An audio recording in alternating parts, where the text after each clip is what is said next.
Hey, welcome to Life in the Leadership Lane. I'm your host, Bruce Waller, where I get to talk to leaders that are making a difference in the workplace and in our community. What did they do to get started? And what are they doing to stay there? And oh my goodness, are you in for a treat today as we are cruising down to the end of 2025? And today I'm talking with Briana Garcia. She's the Chief Human Resources Officer at Education Service Center Region 20.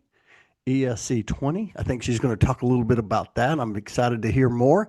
And also the 2025 president for SHRM San Antonio, and also I believe the 2026. Hey, Brianna, how you doing? Hi, Bruce. I'm doing great. Thank you so much for having me on the show. I'm glad to be here. It's so good to have you on the show. We just got through seeing each other at the HR Southwest Conference. I always like to start my podcast with just kind of some reflection on when I met my guests or when they came into my path if I hadn't met them yet. And for you, I want to take you back. I believe it was 2021, San Antonio, Texas, at the South Texas HR Symposium. You called it the Stars. It was the year before I keynoted. I was a breakout session, but we were in the main session sitting at a table and I met you there. Do you remember that meeting?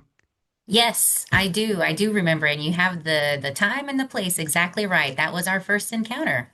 Yeah, I remember that. I remember thinking, "Oh my goodness, here she is." She introduced herself, and she's head of HR, and I'm like, "Man!" And she's here, learning, continuously learning, and then of course I got to see you and the entire team at the HR Southwest conference. I'm just a big fan of SHRM San Antonio, so I'm so glad to have you on the show. Hey, as we kind of kick this off, I would love for you to share just kind of a brief highlight of ESC 20 and how you serve your customers. Thank you for asking. One of the things I like to share is that ESC 20, we came into existence to serve the educational community. So the state of Texas created a system of 20 education service centers to fulfill three primary roles. It's about assisting school districts in improving student performance. Hmm. It's about enabling school districts to operate more efficiently and economically.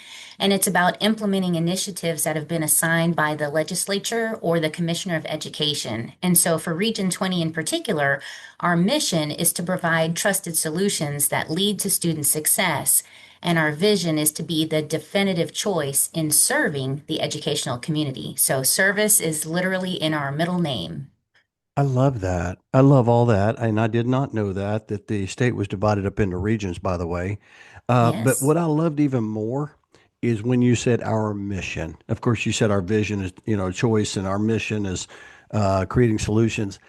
Whenever someone mentions that word, though, mission, it's just, I get chills because I think, you know what, they know their mission. And I think it's very important because I bet you if you lined up, 100 people, many would not necessarily know exactly what the mission is. But when you have a mission-driven organization, it just feels good to work for that organization, doesn't it? 100%. And that is ESC 22, our core. We often talk about how it's not just something that's on a poster on the wall. We live it and breathe Mm. it daily. We start our meetings with it here across the organization. It's something we really work hard on to kind of build our culture of being mission focused and really driven, because that's exactly what we're here to do, is to provide those trusted solutions that lead to student success. I love how you start your meetings with that. I remember when I was the president for Dallas HR, and we're going to talk about your volunteer leadership a little bit later, but when I was president for Dallas HR, I remember I would put our mission on the agenda. And when I passed the agenda out, everybody would see that and we would read that every single meeting. I think that's Yeah. important, isn't it? Yes, 100%, which I also do for SHRM San Antonio. We start our meetings out the same way by Oh. grounding ourselves in what is our purpose? Why do we exist? What are we here to do? So, yep, something I do there as well. I love that. This is so good. This is going to be so good. If you are listening, you might as well go ahead and get out your pen, get out your journal. You're going to be taking some notes. This is going to be so good. Hey, I always love to start the show just hearing the guest story. Like, what's the Briana Garcia story? Where did you grow up, and how in the world did you get into HR and leadership? I love sharing my story. It's something actually I used to kind of feel a little ashamed to share, but now Mm, I've kind of learned that my story is my power. So I'll get right into it. I grew up on the southeast side of San Antonio, Texas, and so for those not familiar with that, it's a socioeconomically disadvantaged area of San Antonio. mm, And part of my story is that I'm a product of two very young, poverty-stricken parents, both with mental illness, both who were high school dropouts, blue mm, collar worker, one of which was impacted by alcoholism. mm, Drugs were involved with both parents, both of which provoked domestic violence upon each other in front of me and my younger brother as young mm, kids. mm, And after many years of watching parents go through that, it eventually led them to divorce and uprooting me and my brother. And those early foundational years, all of that I was witness to had great impact on who I am today. mm. So part of the Briana Garcia story, even though I had been ashamed to admit that in the past, I'm also a high school dropout. Mm, However, mm, little did I realize that that set me on a path to eventually stumble into human resources and climb to where I am today. And so, if I talk about the portion of what happened to me right out of dropping out of high school, there for a bit, I kind of bounced around doing temp jobs mm. through a staffing agency, and I wasn't really sure where I was going to end up. I sure in the heck didn't know what human resources was, nor did I know what this place, Education Service Center Region 20, was. Yeah. But ESC 20, they placed a call for help to work in the HR department, Mm. and this was way back in 2002. Wow. And yeah, and so the assignment at that time was to convert information from hard copy personnel files and take that data and enter it into our first ever HR management system. Mm. And so that's how I first got started. That job went from a temp to hire position. I became officially hired as the HR clerk. But then the other twist in the story is within 5 months, I actually was a product of a reduction in force back then. And so, Ah. it was an interesting time because now this is 2003 and the world of public education was just rocked when millions of dollars back then were cut from funding. Mm. And so that prompted Region 20 to go through a reduction in force. And so at that time, the position of HR clerk, there was also a position of switchboard operator. And so, in the name of trying to save money, the organization combined those two roles. And so, if I wanted to stay involved with Region 20, I had to reapply and recompete for the newly combined position of HR clerk slash switchboard operator. So that's what I did. And I became the voice of Region 20, so to speak, of answering the phones, the main phone number, while also being the HR clerk. But, that was really the early start at Region 20.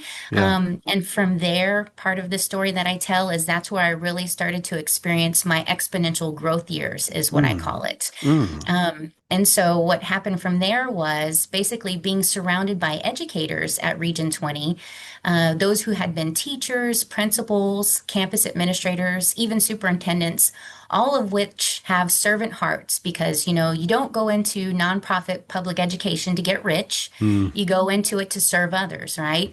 And Yeah. so I was inspired by those who worked here to really make something out of my life. And in particular, the Mm. person I usually call out is our former HR director at the time. Her name was Dr. Michelle Micah Diatley, and she just saw something in me as that young kid Mm. that I just hadn't even seen for myself. And, she encouraged me to start a journey to go back to school, to get an education, and to just strive for higher achievements. And so that was my road to kind Mm. of, now I call it my road to redemption because I started back, I got in community college, I worked on my associate's degree, which then became a bachelor's degree, which then became a master's degree, and then my SPHR certification, all of Wow. that focused in the discipline of HR management. And so, as I was achieving my education, I was also slowly climbing the ladder here at Region 20 from Mm. HR clerk to HR assistant, then to HR operations assistant. Then I became a generalist. then eventually the a coordinator, which in the world of education, a coordinator is actually usually a supervisory job. Yeah, So I had my right. first little supervisor job, Mm-hmm. and then eventually the interim director of HR to full director, then Mm. to chief HR officer, and actually most recently, I forget this part, been named co-division director of the Business and Operation Services division here Oh, at Region 20. So that's my Briana Garcia story of kind of like maybe a rough start off from the early yeah. childhood years to this place here, Education Service Center Region 20, really having a deep impact on my life and my HR career that I have today. I love all of this. This is so good, Brianna. I wrote down oh, man, I wrote down a lot of things, but the first thing I wrote down was my story is my power. And I want to get into all of this because I love how you also shared how, you were inspired by people that really gave you that inspiration to keep going. But and I talk about finding your lane. I wrote the book Find Your Lane, and I'm just curious, like when was that moment? Because you said, hey, early on, I really didn't want to share this story. I wasn't really proud of this story. And today I find myself wanting to share this story. And because I have found that this is my power, this is what gives me strength. I want to tell this story because it may help others along the way too. When was that? Was there a moment when you said, I'm going to start sharing my story? Or did you just start like drip campaigns? Did you just start like sharing parts of your story? I'm curious. Well, I actually also need to give that credit to some other fellow educators because where that came from, here at Region 20, our Deputy Director of the Teaching and Learning Services Division, her name's Dr. Carolyn Castillo. She was part and still is a part of the Association of Education Service Agencies. So Mm, it's across the United States, there are versions of service centers, not just in Texas, but each state has a version of that. And so there's that association. It's called ASA, Association of Education Service Agencies, mm-hmm, and it's led by a woman named Joan Wade. And so a couple years ago, they go to different areas of the country to host an annual women's leadership retreat. And mm-hmm, so Dr. Castillo was part of that women's leadership retreat, and Joan Wade had asked Dr. Castillo for help in finding a keynote speaker. And so at that point, Dr. Castillo knew my story, and the theme of the Women's Leadership Retreat that year was the power of the tap, and how your story is your power. And so Dr. Castillo asked me if I would come and share my story. And I was very reluctant at first because, mm-hmm. there were parts of it where I do carry instances of shame or just, Sure. feel kind of definitely feel vulnerable. And so, doing that for the first time a couple of years ago, in the moment telling the story, I was okay. But once the session finished, I kind of walked away and said, "Oh my goodness, what all did I just share?" Because it's you really do feel completely exposed. Yeah. But then it was through others kind of coming up afterwards and saying, "Hey, Yeah. I see a little bit of me in yourself, and thank you for telling your Mm, story, and here's how I can relate to that." And mm, you really should tell others that because it's always helpful for other people to see somebody who came from, maybe what was a challenging beginning, then, yeah. to walk in the shoes and become eventually a CHRO. Other people need to hear that is something that can be accomplished. So Mm, that, to answer your question, is how I got to the point of telling my story, and that's where my story is my power came from, and the power of the mm. tap. That is so good. I am so grateful you sharing that. And I know there's people listening right now that are like, you know what, maybe it's time to, me to share my story because there is power in that. I remember when I wrote my book, Find Your Lane, and I shared some vulnerability in the book. And I remember after I published it, I thought, oh man, should I have shared that story? And then people would come up to me and say, hey, I related to that story, that particular story. And I was like, oh, well, that's so. And then all of a sudden I started leaning in and telling even more. I love all of that, and I appreciate you sharing some of the people that have been a big part of your life because I think that that's so important that in order for us to have be able to have that space or to share that story, you have to be surrounded by people that almost like encourage you to share that story, don't you? Yes, 100%. Because without that, without somebody having Yeah. tapped me on the shoulder saying, "Hey, somebody needs to hear this," I probably would have never really made that such a Mm. publicly known aspect about myself. So yeah, encouragement by others definitely has been something that's impacted me in my career along the way for sure. So did you enjoy the keynote? So you were a keynote. I mean, so do you find yourself wanting to do more keynotes? I'm curious on the speaking side. Sure. Sure. Yeah. Well, I definitely it's a craft that needs to be honed, that's for sure. And so yeah, in the moment I do enjoy it because I do now that I've learned that others are able to have some takeaways from it or just seeing how it directly impacts others, Mm. knowing that it's going towards a bigger purpose, that's what encourages me and inspires me to continue to do it. And in fact, we have a leadership development skills academy or leadership skills development academy here at Okay. Region 20 that we started for people who just want to learn more about what it takes to serve in a leadership role. And Oh. so we have really made part of the curriculum. One of the sessions is I get up there and I tell my story to employees here at Region 20 to kind of show them Mm. my journey and where I started and what's involved with my background and where I am now and Yeah. lessons learned through Yeah. these leadership years. So yes, I continue to tell that story. Yeah, that's so good.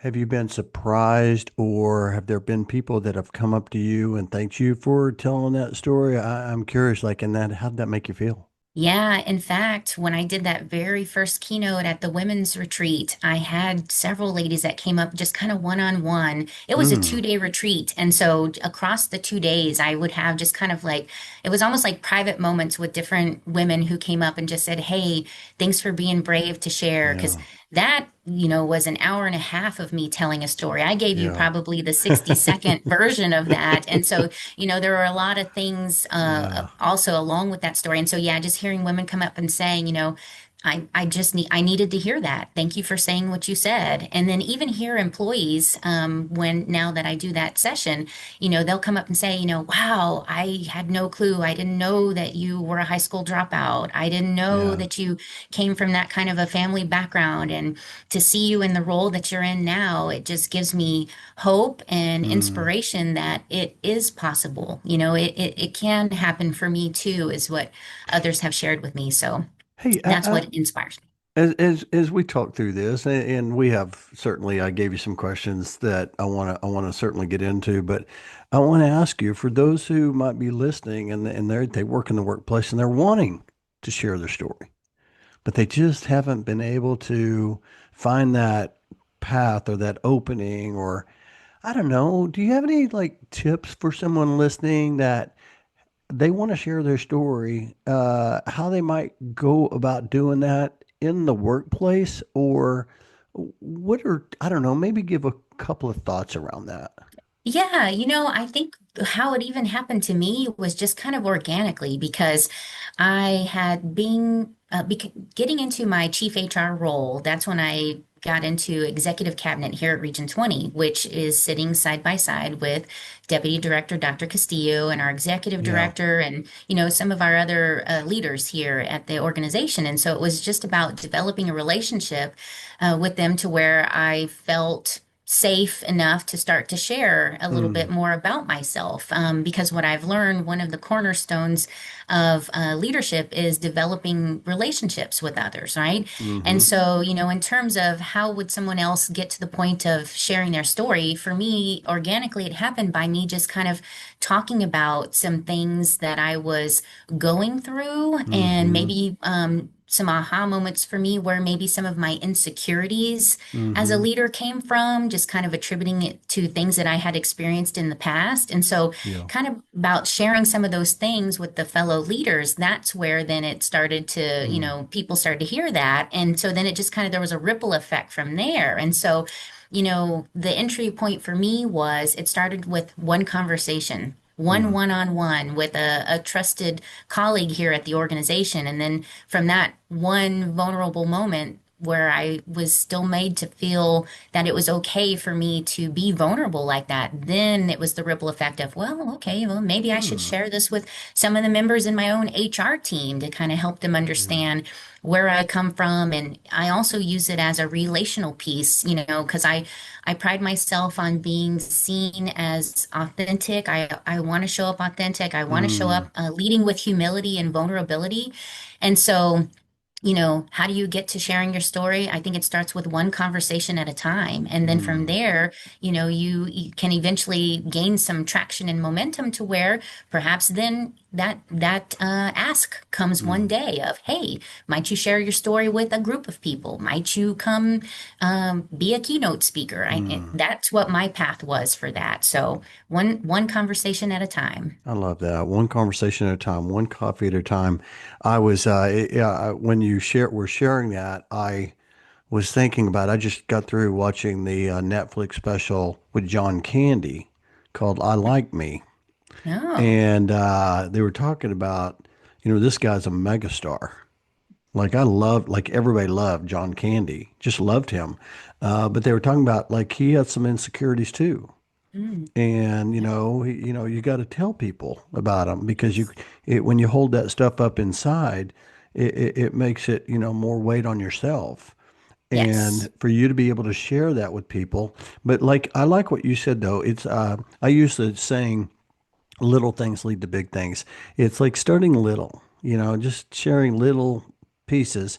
And then the more you get comfortable or the more opportunities or the more you develop that relationship, then all of a sudden you can start sharing bigger. And next thing you know, you've been able to break through that. And I love all Yes. that. I was actually thinking your future book. I can see you as an author, and it says my story is my power. I just Oh, I very can already nice. see it, Brianna. You are amazing. I love this story. And what's interesting is that we've served together. We've known each other for a while. We served together in Texas SHRM, but yet we don't really know each other. And then all of a sudden you Yes. share your story, and I'm like, I feel even more connected to you now than Mm. ever. And I think that's what sharing your story does too, is it allows Yes. you to say, hey, listen, I want you to trust me. I want to trust you. I want to build a relationship with you. I want to learn more about you. I want to share about me so I can learn more about you too. Would you agree with that?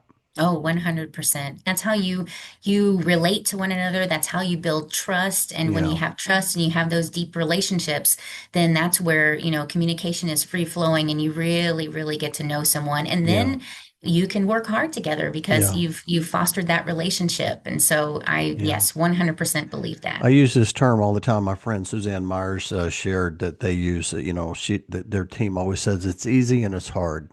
It's Yes. really easy just to share your story, but it is so hard to share your Yes. story. And so I want to encourage the listeners. I mean, this has been so good, just like having this conversation, even for me, I want to lean into that more. I want to, and I will tell you that it's hard too going up to people and trying to pull a story out of them. You have to build that relationship and get to a point and get to like it's almost like entry points. My niece one time, we were getting coffee at I think it was a Starbucks, and I don't have any tattoos, and she doesn't. But the gentleman serving us coffee had a lot of tattoos, and she started asking him about his tattoos. And she was talking about, I said, hey, how did you do that? Like I couldn't do that because, and she said, well, it's entry points. You got to find entry points. Yeah. That makes sense. And for you, that's what you found. You're like, hey, I found an entry point. I want to go and I want to try to learn from this person. This is so good. I love this. Yes. You mentioned Thank you. the cornerstone of leadership is building trust. I agree with that 100%. I always like to talk about leadership. This is life in the leadership lane. When someone says, hey, Brianna, what's leadership to you? How do you respond to that? the first thing that comes to mind is leadership to me is about inspiring and supporting others to achieve some kind of common goal, whether Mm, that's something for the greater good or something that's just bigger than ourselves. And yeah. so, it's about really, truly the inspiring and supporting, but it's also about doing the hard things when no Mm. one's watching. And it's also about modeling, constantly modeling Mm, integrity, vulnerability, humility when everyone is watching. And mm, that's what I've really learned over time. There's been a couple of, one of the books that we talk about here at Region 20 is the book called Listen Up, Leader. And mm, there's a part in there where it talks about how everybody is a boss watcher.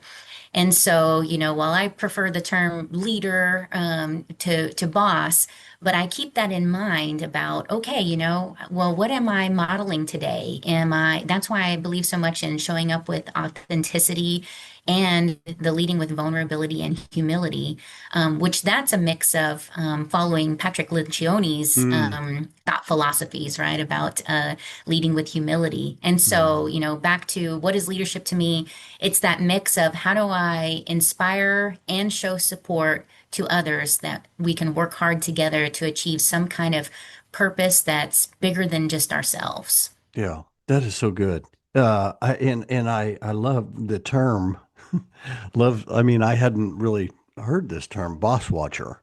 Oh, yeah. And because when I'm presenting, a lot of times I'll say, hey, people are watching you, you're the leader.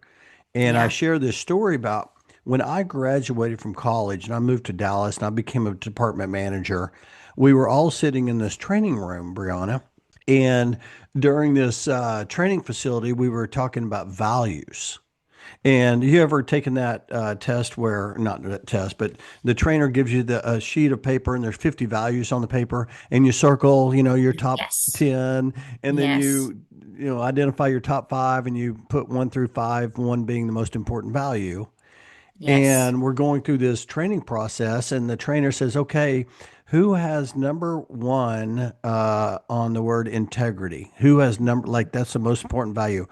And what's funny is I really didn't know what integrity really meant. I mean, I graduated from college. I'm just trying to find my lane here. And Yes. but here's what I noticed. Everybody on the front row was in the C-suite, and everybody on the front row had their hand up when they said integrity is number one. And I Mm. remember thinking, I need to know what that is. The Yes. boss watcher. That's right. That's what it is. It's you're always modeling. You're modeling on good days, bad days, and ugly days. And Yeah. so, how are you choosing to show up? And, it doesn't mean that we have to be perfect all the time. That's been another one of my leadership lessons along the way. But Yeah. but everybody is watching, and how we handle things as leaders has impact and influence and a ripple effect on how others choose to show up as well. So I believe that wholeheartedly. Yeah, this is so good. I love that. I love all of that. And you shared your story, how you started from the ground up. I love that. I didn't realize you were on the switchboard. You started from the ground up. Here you are. You're in this leadership capacity. I'm just curious, like, what drives you, like, to keep going? Because you've kind of like got to the pinnacle. You're like, hey, I'm at the top. What drives you, Brianna?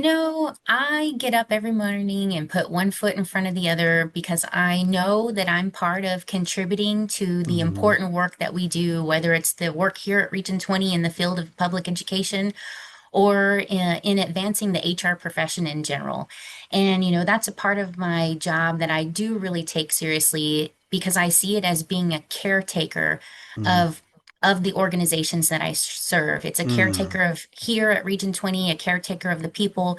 It's also, having the honor and privilege to be the caretaker of SHRM San Antonio and all that yeah. that organization exists to be. And so what drives me is the responsibility of being able to contribute to the important work in those fields and knowing that I can show up and have impact and influence on something bigger than myself. That's so good. Hey, I want to ask you, I was looking at your LinkedIn profile. That's one of the things I do enjoy about the podcast. It really forces me to go out and like do my research. But on you, I was looking at your strengths. And I think Yes. I'm not sure if it was a Clifton Strength Finders or what it was, but Yes. you had on there futuristic as one of your strengths. And I thought, oh, that's fascinating because people like this is a hot topic. People want to know what's the future of, like, what's the future of work. I was in Salt Lake City just a couple of weeks ago, and they were talking about the what's the future of mobility, in global mobility. I'm curious. I mean, you've seen this. You've been doing this for a long time. What are your thoughts around the future of HR and the future of work? Do you see any changes ahead? Oh, yes, many. Part of that Strengths Finder, the Clifton Strength Finder or Gallup Strengths Finder, futuristic is just always, you're always got your sets out in front of you. And for me, that comes in the form of I'm not just thinking about the next 6 months or the next year. I'm Mm, down the road thinking about the next 3 to 5 years. And that's mm, just something that just naturally I can spend my time, wondering and daydreaming about that for a long time.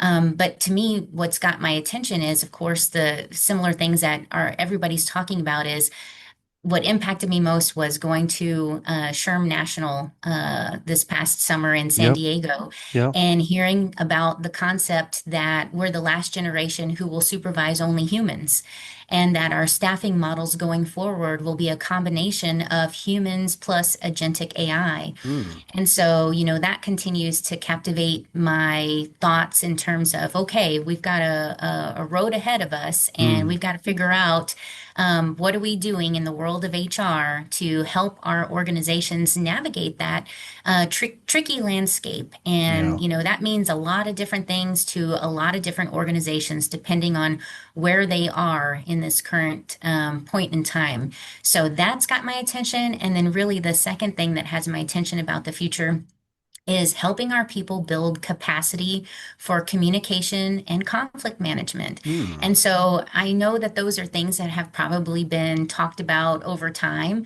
but as we continue to push towards this way of work with more agentic AI or more artificial intelligence and the way that people are showing up with behind the digital screens or the just the phones. I heard on a podcast somebody calling it our emotional support device, right, is in our pocket constantly, right?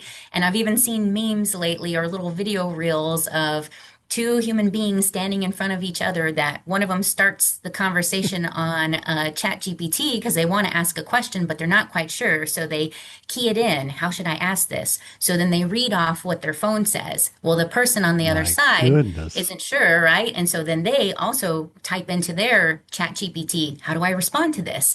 And so really it's two chat gpts talking to each other through the humans, and so, I just think maybe that's not so far-fetched. It's Hmm. something that's in a meme or in a reel right now, a short on social media. But I always say there's a little truth in every joke, right? Yeah. And so it's kind of like I think that continues. Then our future is about continuing to build capacity for human communication and Mm, conflict management because, mm, I see it as we are becoming more shy about really having those conversations in front of human to human. And there's a lot of people kind of behind the digital screens trying to use that as their main form of communication. And so that's something I continue to worry about. And so those are the main two things that I see in the future is the combination workforce of humans plus agentic AI, yeah. and then the human side of continuing to build capacity in human communication, human interaction, and human conflict management. I was thinking when you were sharing that about the chat GPTs talking together through humans, I was thinking about, it wasn't too long ago where my family was all in the living room and my daughter had texted me a message, hey, what do you want for lunch? You know what I mean? It's through a text, Yes, right? Versus, hey, yes, Dad, what do you want for lunch? exactly. And that's where we are. It's very interesting. I'll tell you what else is interesting is even in my space, the relocation space, Mhm. corporate relocation. Many companies want they want this portal. They want to be able to do everything automated, but yet they want a human to help them. Right. And I find that very very fascinating.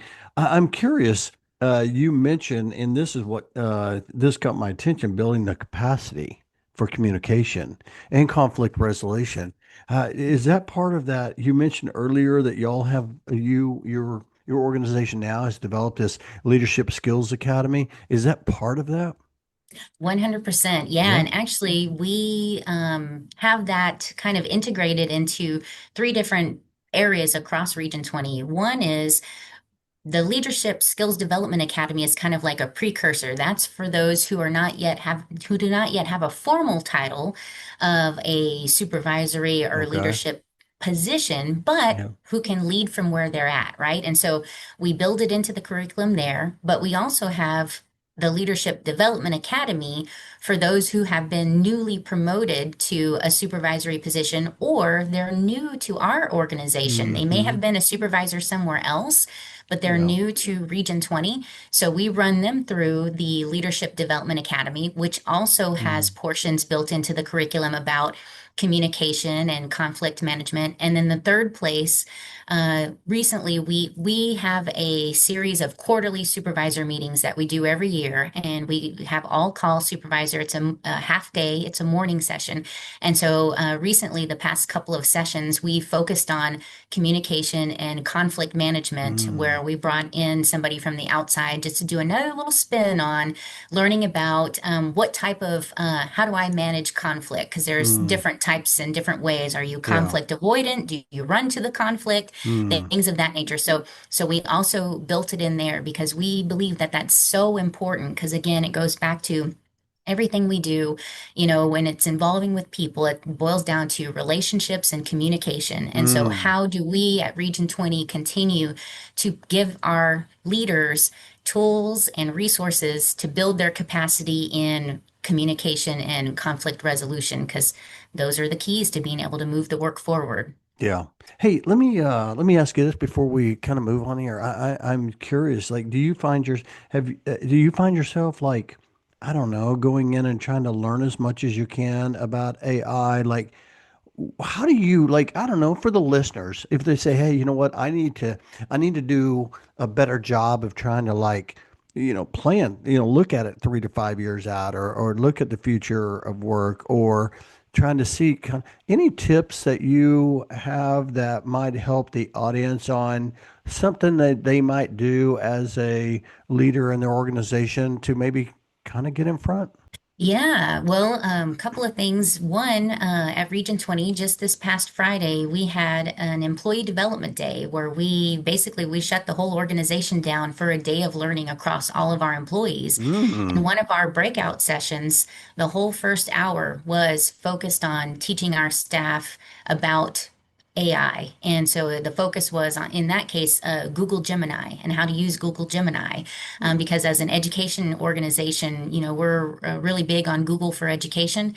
And so that's been one area where we just said, okay, we're going to have a captive audience. This is our day together, a day of learning. Let's make the first breakout session about how to use AI and how to use it safely. So we did that here, but we've also been encouraging the use of Copilot.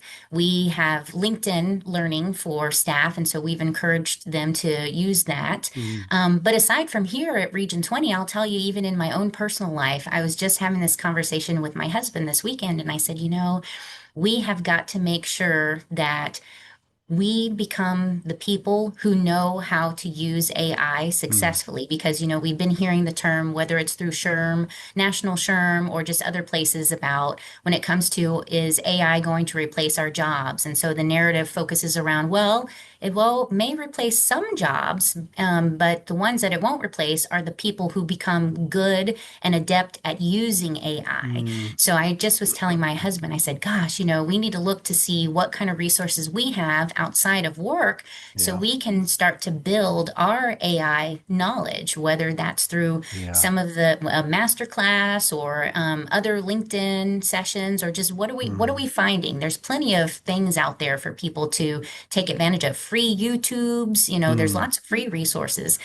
So even outside of work, outside of SHRM San Antonio, in my own personal life, I'm telling Yeah. my husband and myself, we've got to make sure we ride this wave because it's here to stay and it's only going to continue to get exponentially bigger and better. Yeah, I love that advice. This is so good. Hey, I want to, you talked about, hey, even outside your job, you need to do this. And by the way, you're also a volunteer leader. I just want to ask you around the SHRM San Antonio. You're the president this year. You're going to be president again in 2026. Phenomenal, one of our phenomenal chapters out of our 31 chapters across the state of Texas. My question for you is, what has volunteer leadership done for you, Brianna? It really surprised me because I kind of got into that in a way that I didn't expect. And so what it's helped me do is expand my network and just meet Mm, so many people from yeah, various industries and human resources. I've been in human resources for 23 years, and all my 23 years have been here at Region 20 at a public nonprofit educational entity. And so my volunteer work has just helped me make so many new connections and build yeah, relationships with people in all different industries, all different walks of human resources. And so I have found great value in that. And then just developing those relationships and working hard with friends. Volunteering outside of work has just, strengthened that and just led to so many opportunities that I just didn't even realize were going mm, to come my way of opportunities to interface with other people and yeah. learn from other people who are not in public nonprofit education. So that has been a real boost to me because I've taken what I've learned from others and been able to come back here to Region 20 and say, hey, guess what? It was good for me to get outside of this bubble that Mm. I've been in for 23 years because, hey, there's a whole world out there going on, and we need to make sure that we're integrating some of these things that other organizations are doing. And so that's been a real good opportunity for Yeah, I me. love that. I tell people all the time, from when you first start volunteering, you think, oh man, do I have time to do that? And then after you get into building your network and seeing all the upsides, you're like, it's an investment like no other. Yes. It's absolutely incredible. It's been it's career fulfilling. There's just so much upside. Hey, I want to ask you a just real quick, coming up for the new year 2026, you have a conference coming up in February. I Yes. don't know, maybe share a little bit about that. And, there may be some people listening that say, hey, I need to go check out the South Tech. Do you still call it the South Texas Symposium? Well, okay, so the first time ever, we're actually going to rebrand. And so, this year of 2025 has been all about, we've now co-branded with National SHRM and Okay. changed our name officially to SHRM San Antonio. Okay. So, we're affiliate of National SHRM. And so we said, we'll keep the word symposium because this is going to be our 22nd annual Wow. symposium. Yeah, Okay. so it's been All going right. on for quite some time. And so for a Okay. long time, it has been called the South Texas HR Symposium. Yep. And we said, well, now that we're co-branded and really wanting to highlight about being an affiliate of National SHRM, we should use our new co-branded name. And so we're going to call it, now the SHRM San Antonio Symposium. So Mm. still known Love as the that. symposium, but SHRM San Antonio Symposium. Yes. And so thank you for asking about that because that is coming up. We just opened up early bird registration. The Okay. date is going to be February 13th. All It's a right. Friday, so it'll be a lucky Friday the 13th. And we're going to have it physically here where I work at Education Service Center Region 20 because we're built for that. We have Okay. conference rooms and that's part of what we do. We Yep. had it here earlier this year as well and had good feedback about the location. Okay. And so the other thing we're doing, usually it's my understanding that the history of the organization was always to pick a theme while the name Hmm. stayed the same. It was about picking a theme. And so we said, well, what if we land on, a main three area of focus of something that we can continue to carry on with us from year after year. So that way that becomes kind of like the brand recognition. And that's who we are as trying to put on this nice, phenomenal day of learning for HR practitioners. So we're landing on using a three E's where it's about educating, elevating, and engaging. And Ooh. so that's what we're going to continue to put out in some of our informational materials, the marketing materials. It's this SHRM San Antonio Symposium where you're going to educate, elevate, and engage I coming up. love that. That's fantastic. Yeah, And what thank you. is the date again? Yeah, it's Friday the 13th of Friday the February. So 13th. We just should be think able to Friday the remember that. 13th, February. Yes. I love that. Okay, so I will for you. I will put the link in the show notes so you can get in on that early bird registration. It's going to be a wonderful day of learning and connecting and networking. And I've attended that a couple of different times, and I'm a big fan. And so, Yay. yes, I'm excited for you. This is going to be so good. I loved it. I told you the time was going to fly by. I want to ask you a few fun facts as it's time to accelerate. And one of the questions I was asking, I was at a conference in Richmond, Virginia, and we were talking. I was moderating a panel. We were like, "Hey, what buzzwords should we retire?"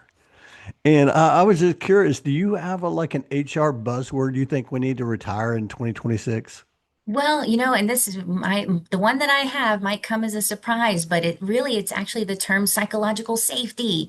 And Oh, while I wholeheartedly believe in that, what I've yep. learned over time, and I was listening to a podcast recently where they talked about, that term just now has started to be, for lack of a better term, kind of weaponized by some employees and taken to mean, don't ever Ah, make me feel uncomfortable in any situation. And that's yeah. just not realistic. It's not about not allowing someone to ever feel uncomfortable. It's more Mm, about, hey, we're creating an environment where we can mm, have open dialogue and put everything on the table that needs to be said.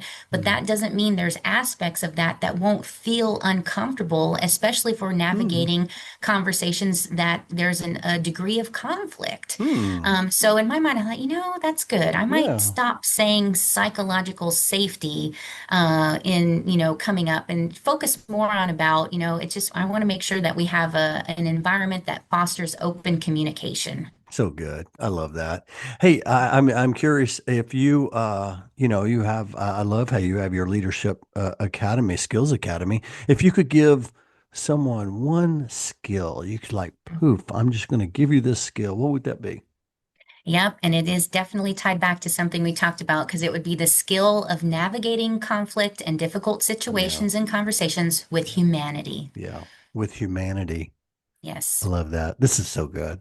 Oh my goodness. Hey, we're in the season of gratitude. Thanksgiving's coming up. We have the holiday season, Christmas, and New Year. What are you most grateful for? I am grateful for another element that we talked about earlier. I'm grateful for the power of the tap, that somebody Mm, tapped me on the shoulder, meaning that someone believed mm, in me, whether it was early on, my greatest mentor, Dr. Michelle Micah Diatley, who inspired and encouraged me from the mm, get-go, or whether it was Dr. Carolyn Castillo or Joan Wade at Association of Education Service Agencies that mm, said, hey, your story is your power, and you really need to get out there mm. and tell your story. That's what I'm grateful for. Oh, I love that. And I'm grateful for you for coming on and sharing your story.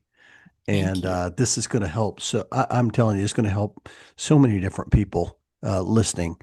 Okay, final question. Brianna, 10 years older. She's around the Mhm. corner. She's knocking at your door, and you're going to get up and go answer that door. What's she going to tell you? She's going to say, hey, Brianna, make sure you continue to spend time working and taking care of yourself so that you can continue to show up and be the best version of you and Mm, continue to pay it forward for those who are going to come after you and walk in your footsteps. So mm, it's all about taking care of self in order to be able to take care of others. mm. That's a wise 10 years older Brianna Garcia. This has been so good. I'm so grateful for you coming on the show today and sharing perspective and your wisdom. And there's just so much here that's going to help people. If someone heard you share your story and they heard something, they're like, hey, I want to follow Brianna, or I want to learn more about how they're doing something at their organization, or I want to find out more about that conference. How is the best way for them to connect? I think it probably is through the LinkedIn channels, Okay. whether that's connecting directly through my LinkedIn Yep. under my name, Brianna Garcia. You'll find me listed there with Education Service Center Region Hmm. 20, or if it's with the SHRM San Antonio LinkedIn Mm. page, because that's our one of our main communication channels is SHRM San Antonio LinkedIn. So good. And I'll put the links in the show notes so you can just click that. And I would just ask you to let Briana know that, hey, you heard her on Life and Leadership Lane podcast. Here's something she said, and it makes that connection so much like easier. Like, oh, I want to connect because there's a connection there. So thank you, Briana. I appreciate you so much. I appreciate you serving SHRM San Antonio and part of Texas SHRM. You are a phenomenal leader. I appreciate you coming on and sharing your story today. This is so good, and I appreciate your friendship. No, well, right back at you, Bruce. I'll add you now to my Power of the Tap story Ooh, for you reaching out and helping spread influence and impact throughout the community. So yeah, thank you for what you do. you're welcome, and I cannot wait to share this episode. Okay, I'll talk to you later.